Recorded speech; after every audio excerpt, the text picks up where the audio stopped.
Hello दोस्तों, कैसे हैं आप। दोस्तों, आज हमारी सीडीपी की क्लास नंबर 4 है। आज हम आवश्यकता का सिद्धांत, जिसका प्रतिपादन अब्राहम मैस्लो ने किया है, उसको हम पढ़ेंगे। चलिए स्टार्ट करते हैं। अब्राहम मैस्लो जो है वो एक अमेरिकी मनोवैज्ञानिक थे। इन्होंने आवश्यकता के सिद्धांत का प्रतिपादन किया है। इस सिद्धांत को आवश्यकता पदानुक्रम सिद्धांत नीड हायरार्की मॉडल के नाम से भी जाना जाता है। मैस्लो थ्योरी में मानव की आवश्यकताओं के 5 चरणों की व्याख्या की गई है। ये सभी आवश्यकताएं क्रमबद्ध हैं क्योंकि इनकी पूर्ति क्रमबद्ध तरीके से हो सकती है। अब्राहम मैस्लो ने जो थ्योरी दी है उसे मैस्लो नीड थ्योरी के नाम से जाना जाता है। इनकी एक पत्रिका थी जो 1943 में प्रकाशित हुई थी, उसका नाम था ए थ्योरी ऑफ ह्यूमन मोटिवेशन। इसके माध्यम से इन्होंने सबसे पहले जो ये थ्योरी ऑफ नीड है, आवश्यकता का सिद्धांत है, इसके बारे में बताया था। और बाद में इनकी पुस्तक है मोटिवेशन एंड पर्सनैलिटी। इनकी बुक का नाम है मोटिवेशन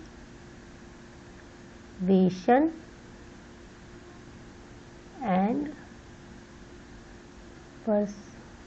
पर्सनैलिटी। इसमें इन्होंने इस सिद्धांत के बारे में विस्तार से इसकी व्याख्या की है और इन्होंने बताया है कि ये जो पांचों क्रम है वो एक दूसरे से संबंधित होते हैं और ये हायरार्किकल, इन्होंने इसको हायरार्किकल थ्योरी इसलिए कहा जाता है, मतलब पदानुक्रम का सिद्धांत इसलिए कहा जाता है क्योंकि जब एक की पूर्ति हो जाएगी तभी वो दूसरे को प्राप्त करने की उसके अंदर इच्छा उत्पन्न होगी।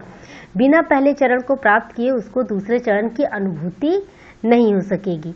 इन्होंने पांच प्रकार के बताए हैं। पहला है शारीरिक आवश्यकता, दूसरा है सुरक्षा की आवश्यकता, तीसरा है प्यार एवं संबंधों की आवश्यकता, need for love and belonging, चौथा है आत्मसम्मान की आवश्यकता, नीड ऑफ सेल्फ रिस्पेक्ट, पांचवा है आत्मबोध या सेल्फ एक्चुअलाइजेशन।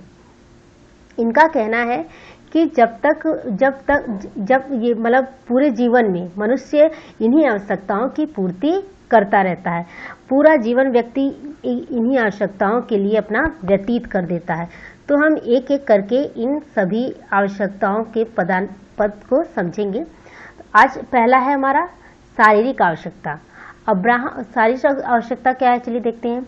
अब्राहम मैस्लो के अनुसार मनुष्य की प्राथमिक आवश्यकता उसकी शारीरिक संतुष्टि होती है, जिसके अभाव में वह जीवन व्यतीत करने की कल्पना तक नहीं कर सकता।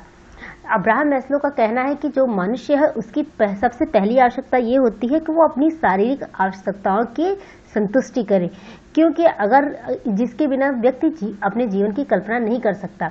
अगर आपको भूख लगी है, अगर आपको प्यास लगी है, तो आप भूख से प्यास से तड़प के मर जाएंगे। सबसे पहले व्यक्ति की सबसे मूलभूत आवश्यकता होती है भोजन। अगर व्यक्ति को भोजन पानी नहीं मिलता तो वो जी नहीं सकता। और उन्होंने इनमें कुछ आवश्यकताओं को बताया, जैसे भोजन, शारीरिक आवश्यकताओं में भोजन, पानी, वस्त्र, मन की एकाग्रता, यौन संबंधी आवश्यकताएं एवं शरीर के आराम हेतु निद्रा को इन्होंने इसमें शामिल किया है शारीरिक आवश्यकता में। मैस्लो सिद्धांत के अनुसार यह सभी आवश्यकताएं मनुष्य की प्राथमिक आवश्यकताएं होती हैं, जिसकी पूर्ति हेतु वह सर्वप्रथम प्रयत्न करता है। इनका कहना है कि जो हमारी शारीरिक आवश्यकताएं होती हैं, सबसे पहले व्यक्ति इन्हीं की पूर्ति करता है, सबसे पहले उसे इन्हीं का एहसास होता है।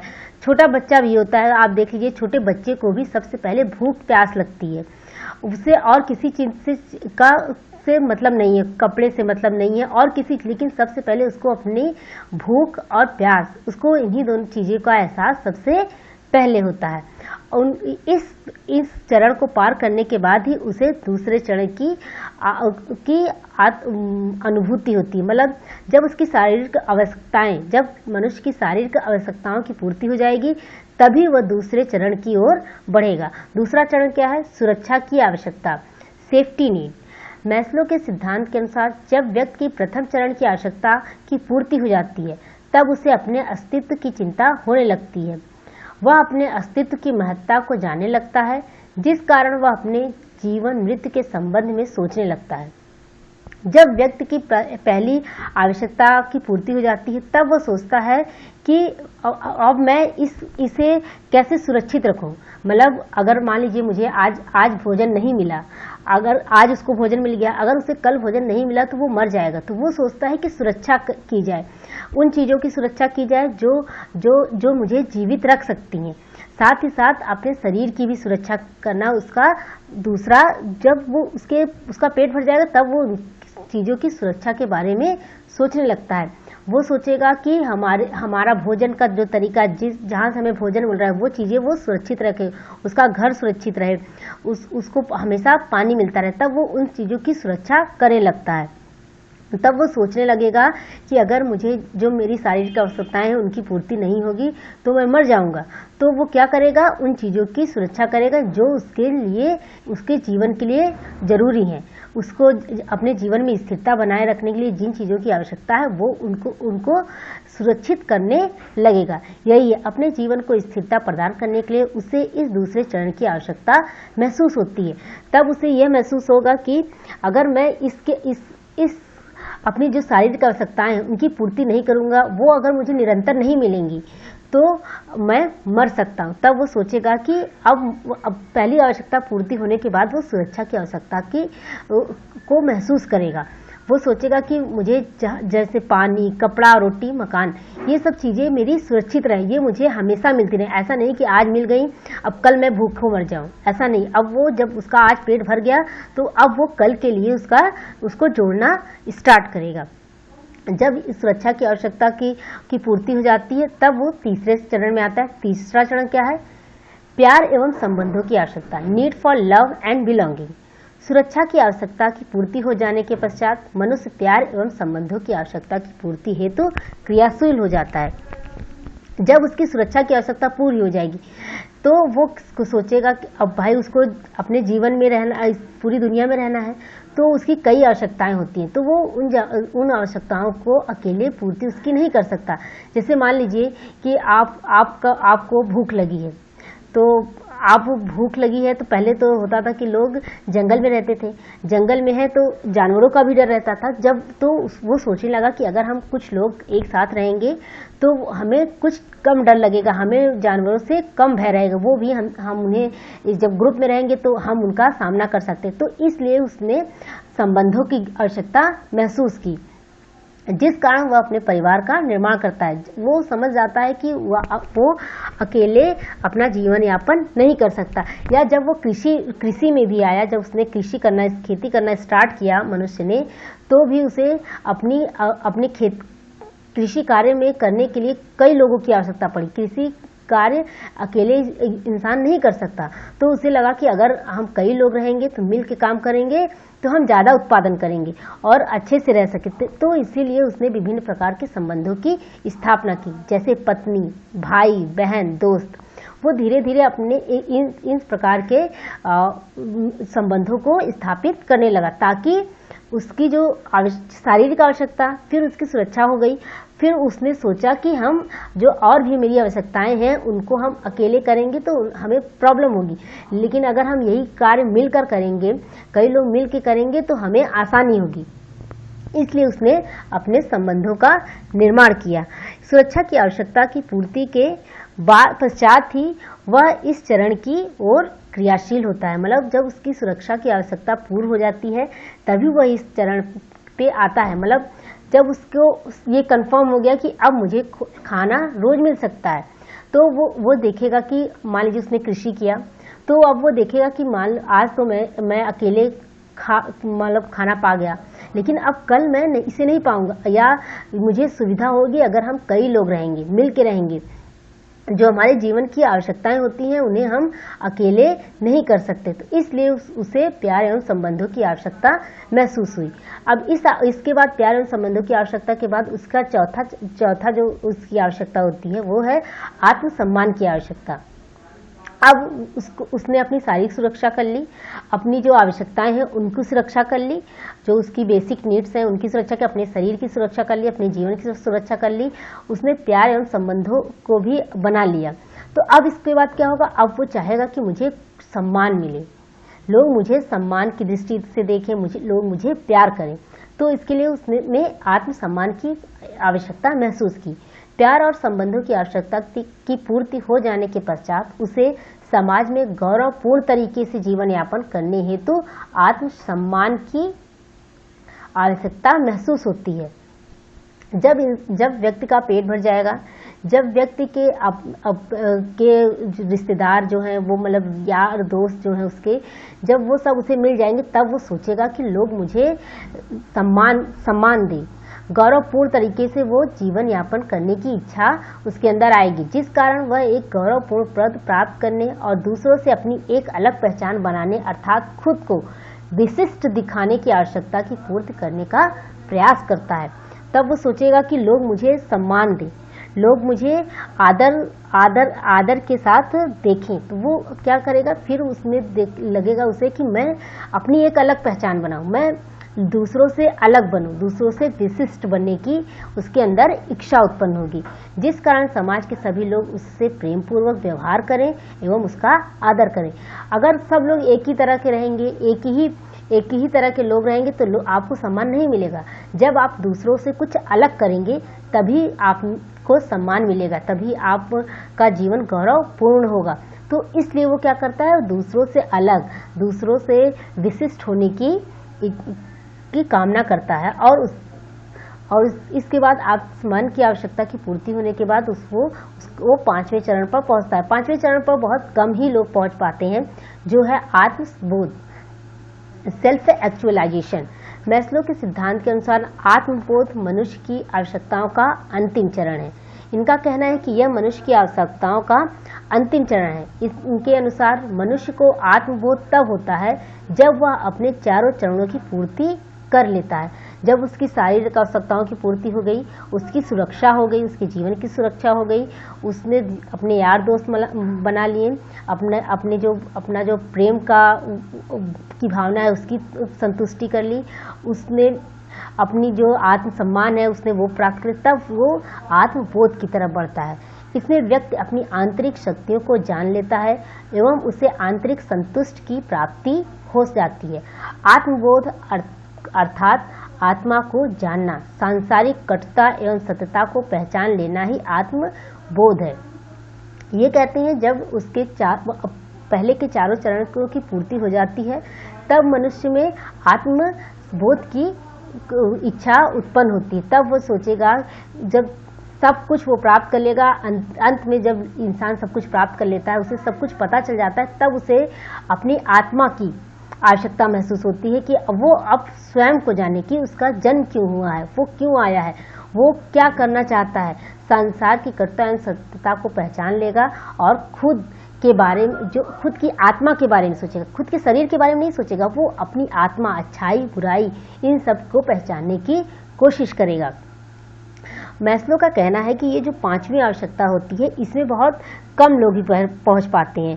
मतलब आत्मबोध का अर्थ जो है वो स्वयं को जानना है, तो इसमें बहुत कम लोग आते, बहुत लोग जो है चौथी अवस्था तक ही, ज़्यादातर लोग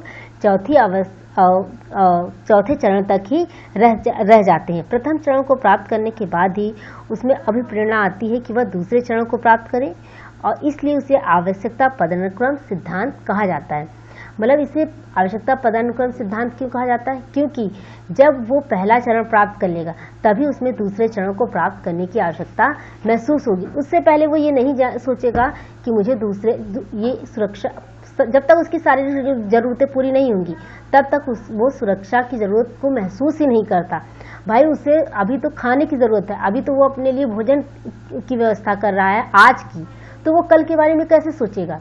जब वो अपना कल भी सुरक्षित कर लेगा तब वो प्रेम के बारे में सोचेगा कि उसके भी यार दोस्त हों, वो मिल के काम करें, क्योंकि वो अकेले कार्य नहीं कर सकता। मनुष्य एक सामाजिक प्राणी है, तो वो अकेले नहीं रह सकता।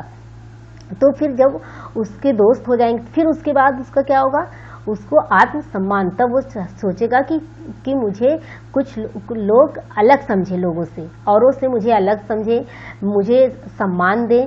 तो जब वो आत्मसम्मान को भी प्राप्त कर लेगा तब वह खुद को आत्मबोध की तरफ बढ़ता है। इन सभी आवश्यकताओं को हम क्रमबद्ध थ्योरी कहते हैं। इसलिए कहते हैं क्योंकि इसकी पूर्ति क्रमबद्ध तरीके से ही होती है। जब तक पहली आवश्यकता की पूर्ति नहीं होगी तब तक आप दूसरी आवश्यकता तक नहीं पहुंच सकते। उसको महसूस ही नहीं होगा कि दूसरी भी आवश्यकता उसकी आवश्यकता है।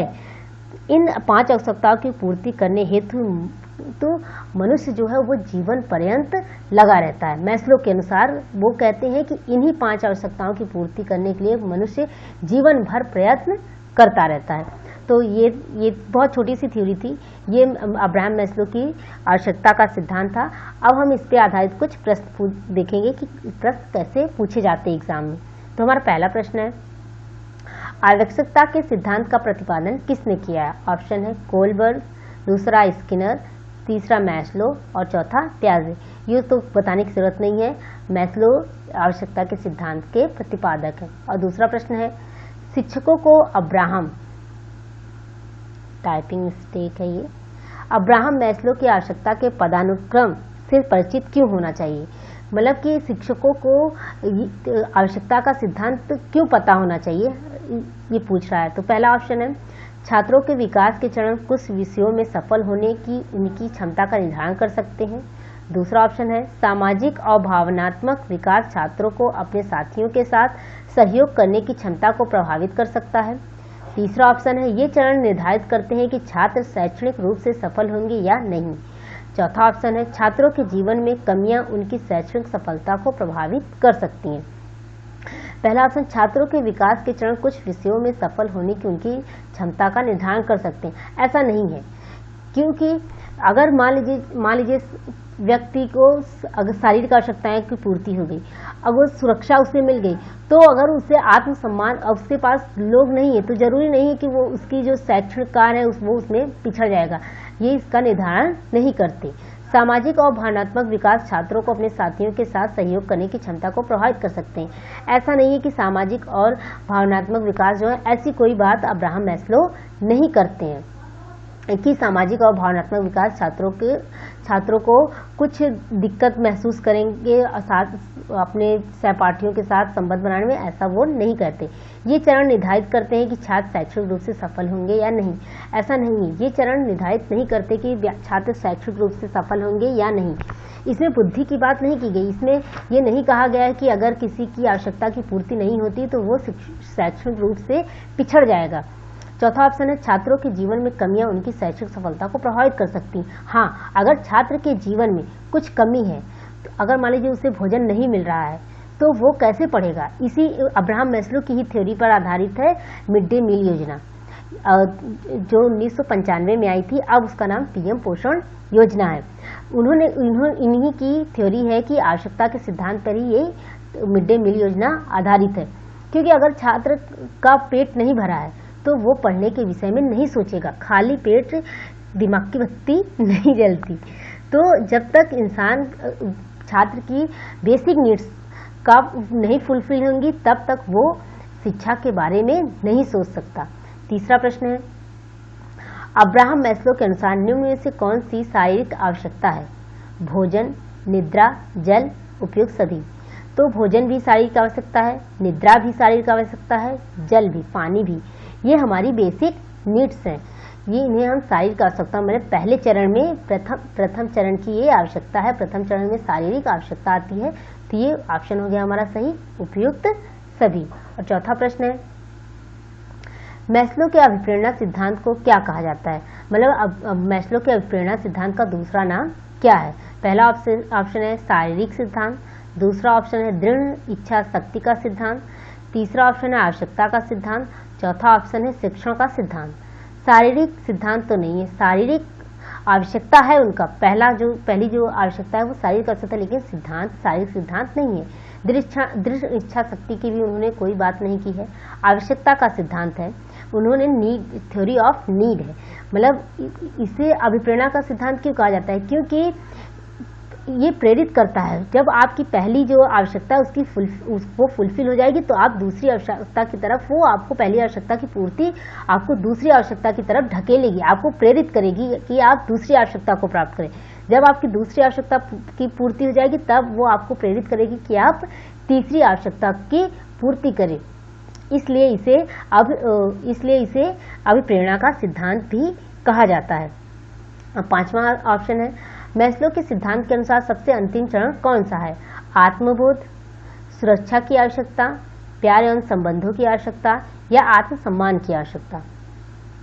सुरक्षा की आवश्यकता तो हमारा दूसरा चरण है, प्यार एवं संबंधों की आवश्यकता हमारा तीसरा चरण है और आत्मसम्मान की आवश्यकता हमारा चौथा चरण है। आत्मबोध की आवश्यकता हमारा 5वां चरण है, ये अंतिम चरण है। मैस्लो के अनुसार अंतिम चरण तक बहुत कम ही लोग पहुंच पाते हैं। तो यहाँ पे हमारा ये जो हमारी अब्राहम मैस्लो की थ्योरी ऑफ नीड्स समाप्त होती है। आपसे मिलते हैं नेक्स्ट वीडियो में। धन्यवाद।